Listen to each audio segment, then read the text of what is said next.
Welcome everyone to this explainer, brought to you by Forge College. Today, we're diving into the origins and founding story of Solana. So in our last explainer, we dug into the historical motivations for the Bitcoin white paper, right? We saw how Satoshi Nakamoto designed a system perfectly tuned to just survive without central intermediaries. But what happens when you want to build a blockchain, not just for security and survival, but for sheer, unadulterated, face-melting speed? Well, you're going to need a completely different piece of machinery. So get comfortable, because today we're taking a look at how this high-speed engine was actually built. Here's our roadmap for today. We'll look at the engineering puzzle, compare Bitcoin versus Solana, introduce the clockwork mental model, meet the founding team, and finally, follow their journey building to mainnet. Let's get right into it. Part 1. The engineering puzzle, scaling without sacrificing finality. Keep Bitcoin in the back of your mind here as we look at a totally different set of constraints. This brings us to the foundational question. The absolute eureka moment that kicked off this whole project. How do you scale a permissionless ledger without sacrificing finality or throughput? That was the obsession. They didn't just want a decentralized database, They wanted one that could process thousands of transactions a second and finalize them instantly, while still being totally open to anyone.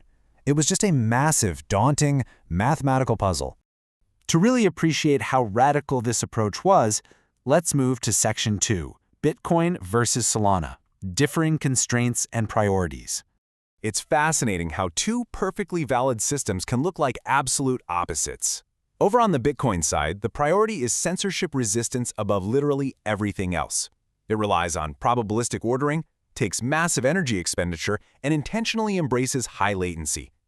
Blocks take 10 minutes. It's built like a legacy fortress, paranoid, heavily fortified, and ready to survive a financial apocalypse. Now look at Solana's priorities: high throughput, deterministic ordering, and incredibly low latency. It is entirely focused on verifiable time. So if Bitcoin is an apocalypse bunker, Solana is a highly caffeinated, modern, high-speed rail network. It's obsessed with raw performance and making life incredibly smooth for developers. Moving right along to Section 3, the clockwork mental model. The distributed ledger as synchronized clocks.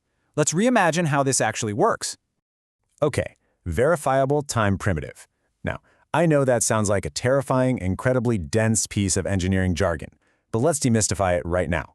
In older blockchains, block generation is kind of like a giant lottery, where everyone's arguing and racing to solve a cryptographic puzzle just to decide who goes next. It's chaotic, it takes time. Solana essentially replaces that entire lottery with a synchronized stopwatch. This verifiable time primitive is simply a network-wide clock that proves exactly when an event occurred. Everyone agrees on the time instantly, no arguing necessary. And this builds into a beautifully smooth, mechanical process that happens in 3 steps. Step 1, an authoritative timestamp tick. Everyone on the network hears the exact same tick. Step 2, because everyone agrees on the time, you get deterministic ordering. There's absolutely no confusion about what happened first or second. The sequence is absolute. And step 3, fast local execution. Because the transaction processors aren't sitting around worried about long reorganization windows or waiting for the network to agree, they can just run extremely fast, single-pass operations. Tick, order, execute, like a perfectly synchronized clock. So why does all this actually matter in the real world? Well, look at the payoffs here. By replacing probabilistic time with explicit time, you drastically reduce the network's coordination overhead. The network isn't wasting energy trying to figure out what happened. It already knows. And that third point, that is the real magic. It unlocks high-frequency and microtransaction applications. We're talking about things that are functionally impossible on slower blockchains, like fully on-chain real-time gaming or streaming payments where fractions of a cent flow by the second. Solana deliberately prioritizes low latency over long window certainty to make these futuristic, fast-paced use cases a reality. But who actually builds a global decentralized clock? Let's turn to Section 4, the founding team and their complementary engineering roles. You see, unlike the lone pseudonymous genius narrative of Bitcoin, Solana was built by a specialized team of architects working aggressively in parallel. You had a protocol architect entirely focused on that novel ordering mechanism, the clockwork we were just talking about. Meanwhile, a systems engineer was optimizing the runtime performance to make sure the software could actually keep up with the incredible speed of the new clock. And crucially, a product and operations lead was aligning all of this raw technical power with what developers actually needed. This strict division of labor meant they could design the engine and build the chassis at the exact same time. And their approach to growing the ecosystem was just as engineered as their code. Unlike Bitcoin's organic, sort of grassroots volunteer growth, Solana utilized strategic seed funding right out of the gate. This early funding specifically targeted coordination. They paid for extensive testnets, massive bug bounties, and global developer hackathons. They were aggressively pushing the limits of their own system and strategically incentivizing smart developers to come try to break it, just so they could patch it and scale even faster. Which brings us to our final section, building to mainnet, the road to launch. Let's trace how this evolved from a whiteboard idea to a living network. Phase 1 was the prototype write-up. Then, Phase 2 moved into a private testnet for internal validation.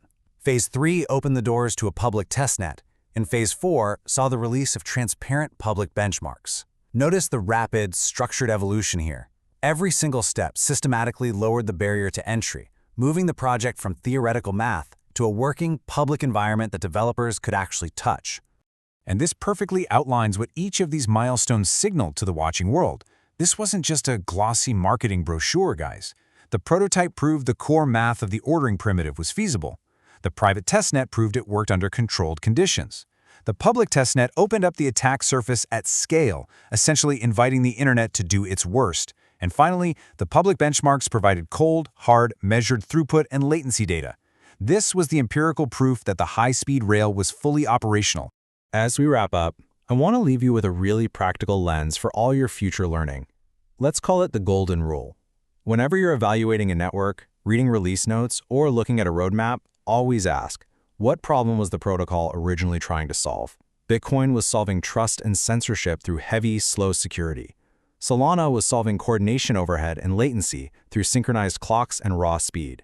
If you anchor yourself to the original problem, every technical quirk, every update, and every feature suddenly makes perfect, logical sense. Which leaves us with one final provocative question. How do these founding priorities actually translate to the Solana white paper? Well, next time we're going to crack open that exact document and see the mechanics for ourselves. If you want to dive deeper into this topic and other amazing Web3 subjects, make sure to visit forge.college to learn more. This explainer was brought to you by Forge College. I've had an absolute blast guiding you through the clockwork today. Keep learning, stay curious, and I'll catch you in the next explainer.